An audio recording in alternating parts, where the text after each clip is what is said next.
હાલો, કેપેસિટરમાં બે પ્લેટ વચ્ચેનું અંતર છે ડી. આમાં અડધું અંતરમાં K1 ડાઇલેક્ટ્રિક ભરેલું છે અને બાકીના અડધા અંતરમાં K2 ડાઇલેક્ટ્રિક ભરેલું છે. તો આનો સમતુલ્ય ડાઇલેક્ટ્રિક શોધો. સમતુલ્ય ડાઇલેક્ટ્રિક એટલે શું? આ બે ડાઇલેક્ટ્રિક કાઢી નાખવાના, એની જગ્યાએ એક જ ડાઇલેક્ટ્રિક મૂકવાથી કેપેસિટન્સ એટલો ને એટલો રહેવો જોઈએ, એને સમતુલ્ય ડાઇલેક્ટ્રિક કહેવાય. હાલો, તમને આગળ મેં તમને આવું ભણાવ્યું છે. ડાઇલેક્ટ્રિક ભરેલો હોય તો એનો કેપેસિટન્સ કેમ લખાય? કે ગણો થઈ જાય ને. હવા હોય તો આમ લખાય ને ε0A/d, અને ડાઇલેક્ટ્રિક ભરો તો કે ગણો થઈ જાય. હાલો, તમારે શું કરવાનું? આ બે ભાગના કેપેસિટન્સ લખવાના. હાલો, આ ભાગનો કેપેસિટન્સ લખો. ડાઇલેક્ટ્રિક કેટલું છે? K1 ε0. પ્લેટનું ક્ષેત્રફળ a, બે પ્લેટ વચ્ચેનું અંતર 2 ઉપર જતું રહે. હાલો, એ રીતે આનું લખાવો. K2 ε0. એ બે પ્લેટ વચ્ચેનું અંતર 2 ઉપર જતું રહે. હાલો, આ બંને ભાગ કેમાં થાય? શ્રેણી, કાલ મેં તમને શ્રેણી સમાંતર જોડાણ ભણાવ્યું. આ બે ભાગ કેમાં થાય? હા, શ્રેણીમાં સમતુલ્ય કેપેસિટન્સ કેમ લખાય? ઉપર ગુણાકાર, નીચે સરવાળો. હાલો, સમતુલ્ય કેપેસિટન્સ અહીં રહ્યો, C ઇક્વિવેલન્ટ મૂકો ત્યાં. A ε0A/d, આ બે નો ગુણાકાર અહીં મૂકો જાય. 2K1 ε0A/d into 2K2 ε0A/d. નીચે બે નો સરવાળો, આ બે સરવાળો મૂકો. આ બે નો હું બે માં હરખું છે. 2 ε0A/d હરખું એટલે અંદર આવશે K1 પ્લસ. હાલો, ઉડે ઉડા નાખો. ε0A/d ε0A/d ઉડી ગયા બે બાજુ. પછી ઉપર નીચે 2 ε0A/d 2 ε0 ઉડી ગયા. હાલો, વધુ લખો. હું વધુ 2K1 K2 upon K1 plus K2.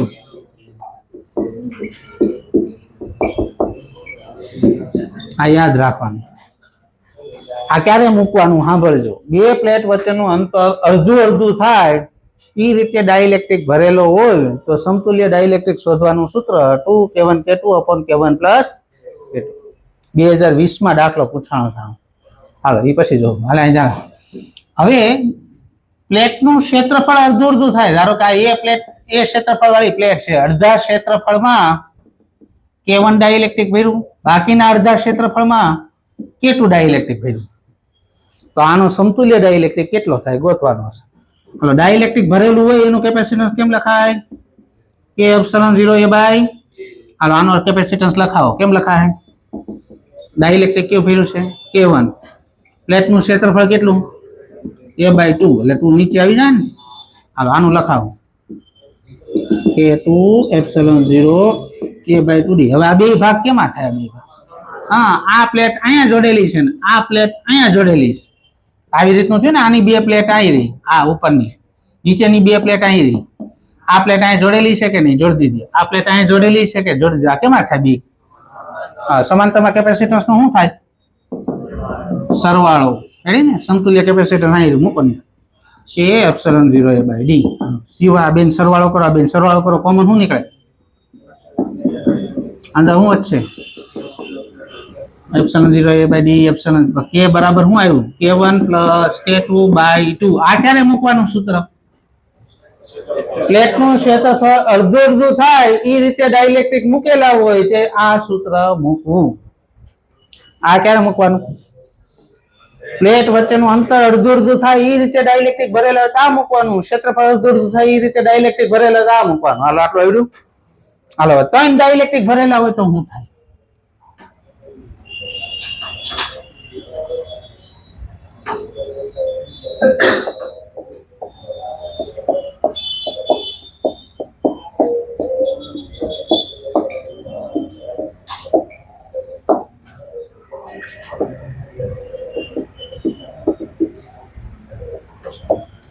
આ રીતનું હોય તો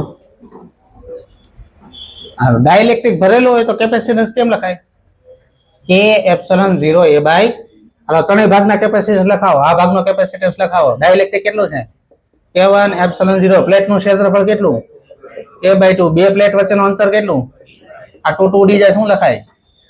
K1 ε0A/d. હાલો, આ ભાગનું લખાવો કેપેસિટન્સ. K2 ε0. પ્લેટનું ક્ષેત્રફળ, બે પ્લેટ વચ્ચેનું અંતર, આ 2 ઉડી ગયા શું લખાય? K2 ε0A/d. હાલો આ ભાગનું લખાવો C3 K3 એપ્સિલોન 0 પ્લેટનું ક્ષેત્રફળ કેટલું a/2 ને બે પ્લેટ વચ્ચેનું અંતર કેટલું d હાલો ત્રણેય ભાગના લખી નાખા હવે આ બે ભાગ કેમાં થાય શ્રેણીમાં એટલે આ બે નું સમતુલ્ય ગોતવા માટે શું કરશો ઉપર ગુણાકાર નીચે કરો હાલો K1 epsilon 0 a/d into K2 epsilon 0 a/d ઉપર ગુણાકાર નીચે સરવાળો સરવાળો કરો એટલે એપ્સિલોન 0 a/d કોમન નીકળી જાય K1 પ્લસ અને એક પદ ઉડી જાય ઉપર નીચે હાલો આટલું આવ્યું હવે આ ભાગ અને આ ભાગ કેમાં જોઉં તો આ બે તો શું થાય આ ભાગનો કેપેસિટન્સ નાનો કેપેસિટન્સ શું થાય તો આનો નાનો શું કરવો પડશે સરવાળો કરવો પડશે કરો સરવાળો સમતુલ્ય કેપેસિટન્સ આનો આનો સરવાળો K3 એપ્સિલોન 0 a/2d પ્લસ આનો K1 K2 upon K1 plus K2 epsilon 0 a/d હાલો સમતુલ્ય કેપેસિટન્સ કેમ લખાય રામબી લખો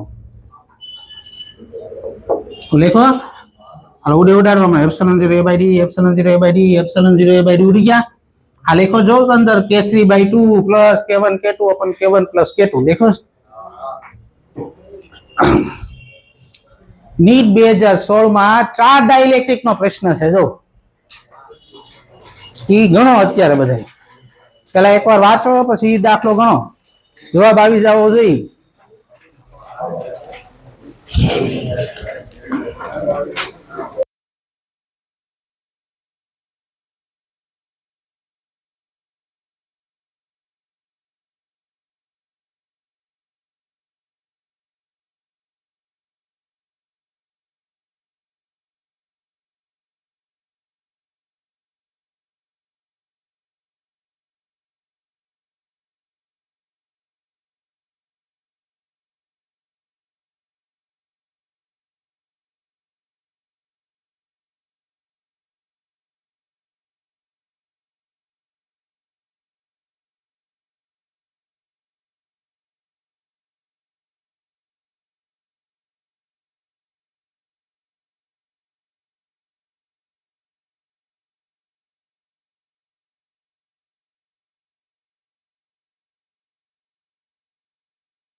હાલો આ બે કેપેસિટર છે, એકનો વોલ્ટેજ છે કેપેસિટર C1 વોલ્ટેજ V1, બીજાનો C2 નો વોલ્ટેજ, આ બંનેની સમાન પ્લેટ જોડેલી હોય, આપણે ખબર અલગ અલગ વોલ્ટેજ વસ્તુ હોય જોડવી તો બેના વોલ્ટેજ કેવા થઈ જાય, સમાન થઈ જાય.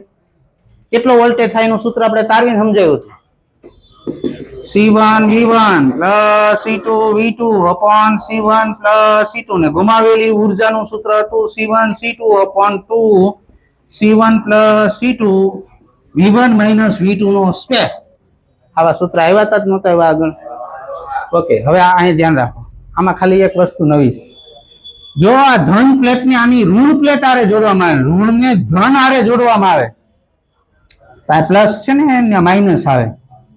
અલગ વિરુદ્ધ પ્રકારની પ્લેટો જોડો તો સામાન્ય વોલ્ટેજના સૂત્રમાં વચ્ચે શું થઈ જાય? તમને યાદ હોય તો વર્ક એનર્જી પાવરમાં બે ગોળા એક જ ડાયરેક્શનમાં ગતિ કરતા હોય, બે ગોળા જોડાઈ જાય તેનો એના સંયુક્ત વેગનું સૂત્ર આવું હતું, m1 u1 m2 u2 upon m1 m2. ને વિરુદ્ધ દિશામાં ગતિ કરતા હોય તો આવું સૂત્ર હતું m1 u1 m2 u2 upon m1 m2. યાદ આવ્યું કઈ? પછી એવી રીતે અહીંયા સમાન પ્લેટો હોય તો પ્લસ મૂકવાનું, વિરુદ્ધ પ્લેટો હોય તો માઇનસ મૂકવાનું. બસ આટલું. આ તો સૂત્ર એનું જ રહે, ખાલી અહીંયા ધ્યાન રાખવાનું. સમાન પ્લેટો જોડેલી હોય તો પ્લસ સૂત્ર આવે, વિરુદ્ધ પ્લેટો જોડેલી હોય તો માઇનસ. આ સૂત્રનો દાખલો માઇનસ પ્લેટનો હમણાં પૂછાણો JEEમાં, વિરુદ્ધ પ્લેટો જોડેલી હતી. હાલો એની પછી બાળકો આવે આરસી પરિપથ. શું ભણશું? આરસી પરિપથ હમણાં લેટેસ્ટમાં નીટમાં નથી પૂછાણો, JEEમાં પૂછાય છે આરસી પરિપથ.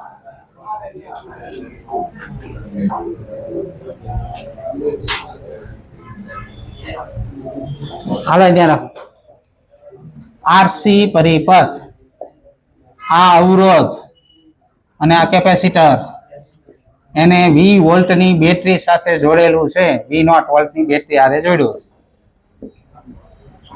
આ કેપેસિટર પર વિદ્યુત ભાર, આ સૂત્ર યાદ રાખવાનું, Q બરાબર CV1 minus e raised to minus t by RC. પહેલા તો આ ચાર્જિંગ નું સૂત્ર છે, આ યાદ રાખવાનું તમારે. આ સૂત્ર મુજબ કેપેસિટર પર વિદ્યુત ભાર વધતો જાય.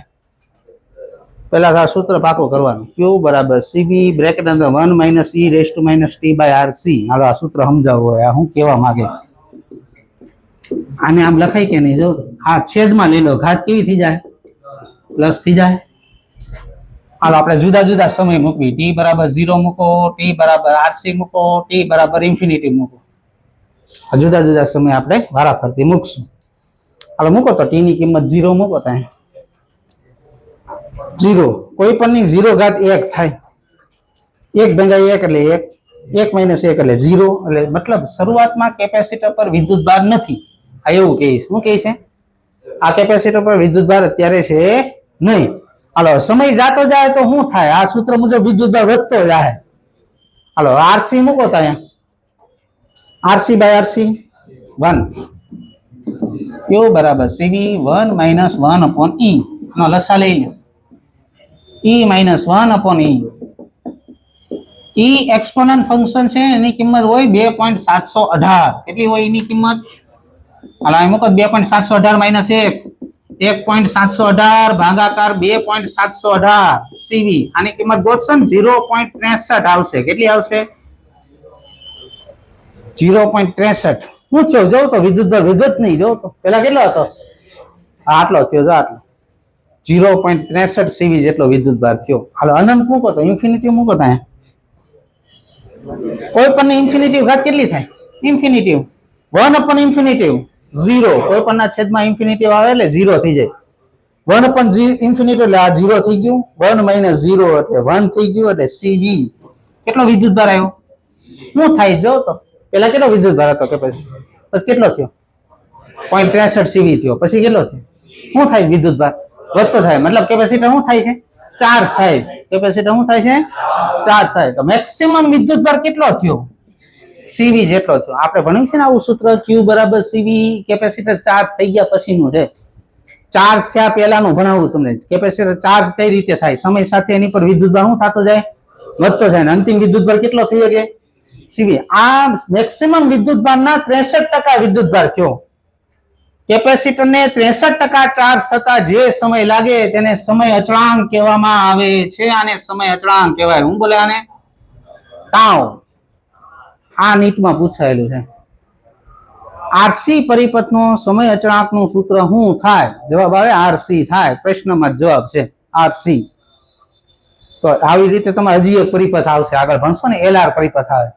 અત્યારે ભણો છો ને આરસી પરિપથ છે. આગળ તમે ઈએમઆઈ પાઠ ભણશો ને એમાં એલઆર પરિપથ, ઇન્ડક્ટર અને અવરોધને જોડવાનું એલઆર પરિપથ. હાલો, તો તમે જોયું કે કેપેસિટર પર વિદ્યુતભાર પહેલા હતો નહીં, પછી વધતો વધતો વધતો વધતો કેટલો થઈ ગયો? આ મેક્સિમમ વિદ્યુતભાર છે. તો આ સૂત્રને તમારે અલગ રીતે બીજી રીતે લખો ને તો આમે લખાય આ સૂત્ર.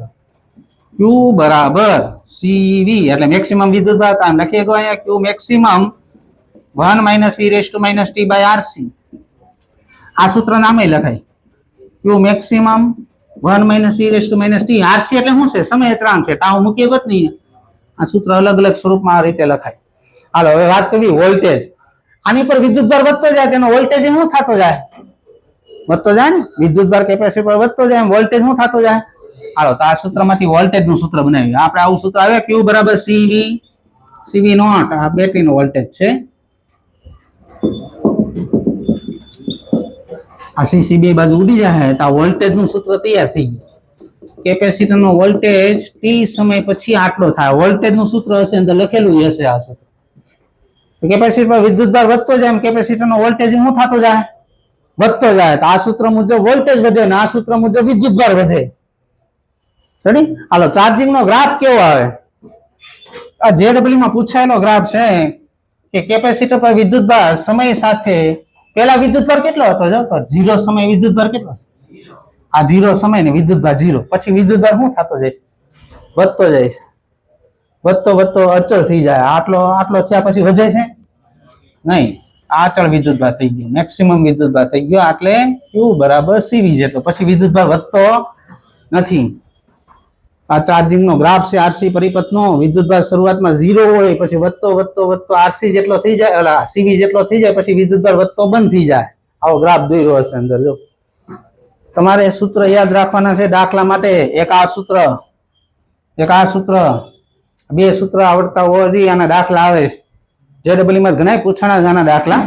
નીટમાં તમારે ખાલી આટલું પૂછાણું. જો આ બ્લોક કર્યો નહીં. આરસી પરિપથનો સમય અચળાંક શું થાય? જવાબ આવે આરસી થાય. હવે એકવાર વાંચવા.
એ વાત કરવી કે કેપેસિટર ચાર્જ કરેલું કે અત્યારે આ કેપેસિટર કેવું થઈ ગયું, ચાર્જ થઈ ગયું. હવે ચાર્જ કરેલા કેપેસિટર ને અવરોધ હારે જોડ દઉં તો શું થાય? હા, આવડે છે તો બહુ સારું. બધા આ ચાર્જ કરેલું કેપેસિટર ને અવરોધ હારે જોડ્યું. હાલો સાંભળજો. હવે શું થાય? આ ચાર્જ કરેલું કેપેસિટર છે એને તમે અવરોધ હારે જોડશો એટલે આ કેપેસિટર પરથી વિદ્યુતભાર અવરોધમાંથી પસાર થાય. આની ઉપર વિદ્યુતભાર શું થતો જાય? ઘટતો જાય.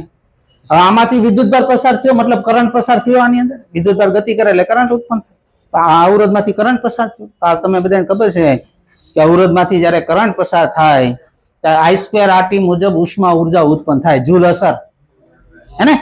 તો શું થાય છે આમાં? હવે કેપેસિટર પર વિદ્યુતભાર શું થતો જાય છે? ઘટતો જાય છે. ઈ ઉર્જાનું રૂપાંતર કેમાં થતું જાય? ઉષ્મા ઉર્જામાં થતું જાય. કેમાં થતું જાય?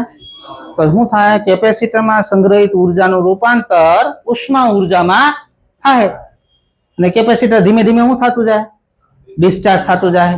ઓકે, તો એક ફેરો નીટમાં આવો પ્રશ્ન પૂછાયેલો છે. કેપેસિટર છે ને આટલા વોલ્ટેજ થી ચાર્જ કરેલું છે, એને અવરોધ હારે જોડવામાં આવે તો અવરોધમાં ઉત્પન્ન થતી ઉષ્મા શોધો.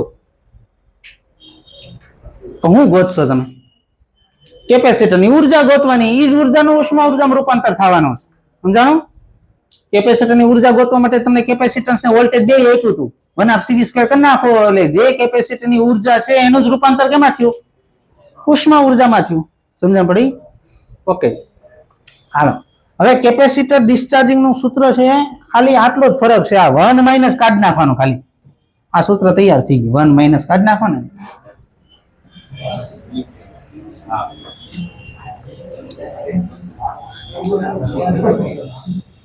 હા બસ 1 માઇનસ કાઢી નાખો એટલે ડિસ્ચાર્જિંગ ના સૂત્ર તૈયાર. હાલો જોઈ સમજવી આપણે.